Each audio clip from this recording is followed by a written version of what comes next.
Assalamualaikum warahmatullahi wabarakatuh. Perkenalkan, nama saya Naurah Syifa Fadilah. Saya dari kelas PIAUD 6D. NIM saya 193131101. Nah, pada kesempatan kali ini saya berkesempatan untuk menjelaskan mengenai permasalahan perilaku pada anak usia dini yang sering terjadi.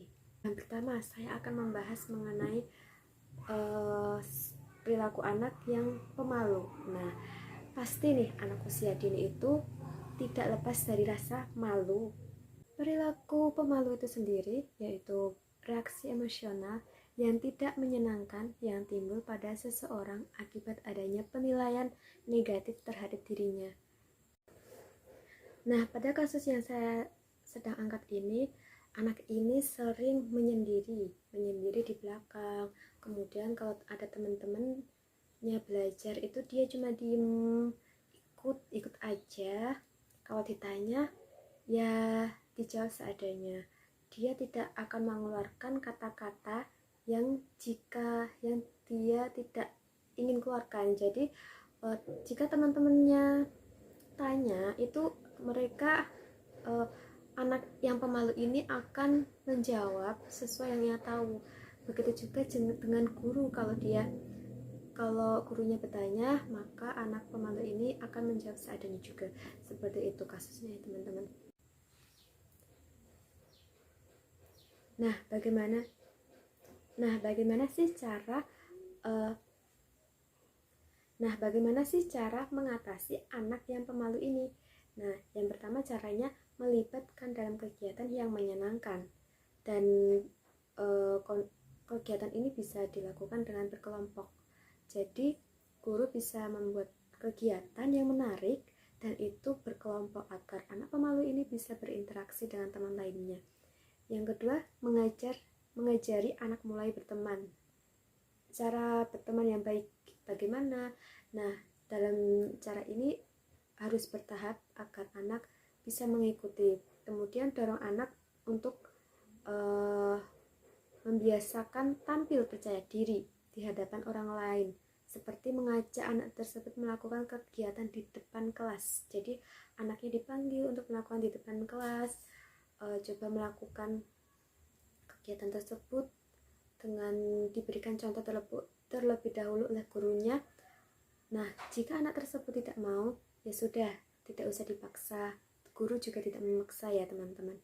Kemudian guru tetap memberikan motivasi kepada anak dengan cara memberikan reward.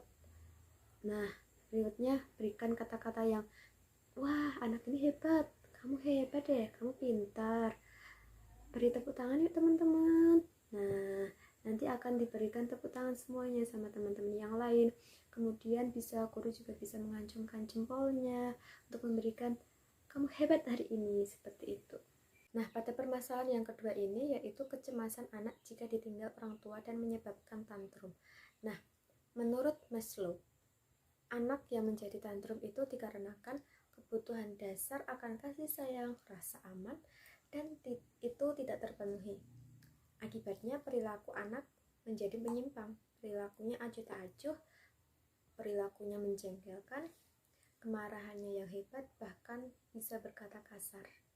Menurut teori dari Maslow, seperti kasih sayang, perhatian, aktualisasi diri terhadap anak itu harus diperoleh dengan seimbang.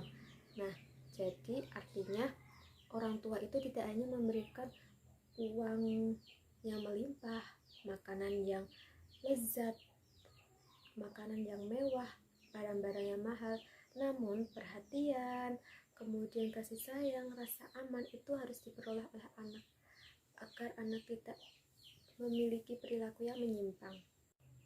Lalu, bagaimana cara menangani anak yang perilakunya menyimpang seperti tantrum? Nah, caranya yang pertama, berusaha tenang. Guru itu harus tenang dulu. Kalau anak tersebut sudah tantrum, tarik nafas, coba tenangkan diri agar tidak ikutan menjadi emosi. Yang kedua, mengidentifikasi penyebab dan bertantrum. Misalnya dengan bertanya kepada anak setelah tempo tantrum itu selesai, bertanya, apakah ada kata-kata dari bunda yang membuat kamu tidak enak, tidak suka, ditanyakan. Yang ketiga, buat anak menyatakan keinginannya. Coba bantu anak untuk menyatakan apa yang dirasakan, apa yang diinginkan, apa yang dibutuhkan, yang mengharapkan agar anak tahu bahwa orang tua ataupun guru memahami, mengerti perasaannya dan keinginannya. Misalnya, ibunya tahu kalau dia tidak suka membelikan makanan ini, tapi sudah terlanjur diberikan. Nah, bahwa ibu membelikan ini agar kamu menjadi sehat dan kuat. Nah, jadi tidak semuanya makanan itu yang dia suka aja yang harus diberikan. Jadi diperkenalkan lagi makanan yang lainnya agar anak tersebut juga bisa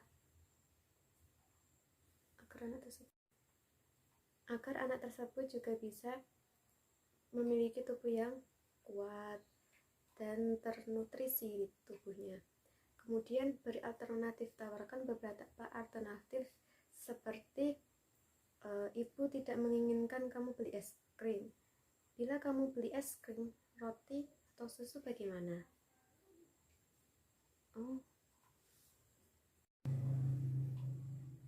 Kemudian yang harus dicatat yaitu jangan memberikan hukuman kepada anak jika terjadi temper tantrum. Jadi harus menghindari tuh hukuman seperti itu. Agar memperbaiki perilaku temper tantrum ini, orang tua harus dapat mengekspresikan rasa cinta dan sayangnya kepada anak. Berikan anak kesempatan untuk menyadari betapa sayangnya orang tua kepada anak dengan iklim. Oleh karena itu, munculnya perilaku temper tantrum menjadi saran evaluasi bagi orang tua. Kemudian yang harus dicatat yaitu jangan memberikan hukuman kepada anak jika terjadi temper tantrum. Jadi harus menghindari tuh hukuman seperti itu. Agar memperbaiki perilaku temper tantrum ini, orang tua harus dapat mengekspresikan rasa cinta dan sayangnya kepada anak. Berikan anak kesempatan untuk menyadari betapa sayangnya orang tua kepada anak dengan iklim. Oleh karena itu, munculnya perilaku temper tantrum menjadi saran evaluasi bagi orang tua. Nah, seperti itu ya teman-teman yang dapat saya sampaikan. Permasalahan anak usia dini yang biasanya yang terjadi. Semoga pembahasan kali ini bisa bermanfaat untuk teman-teman. Cara penanganannya yang saya rekomendasikan semoga bisa bermanfaat. Akhir salam, wassalamualaikum warahmatullahi wabarakatuh.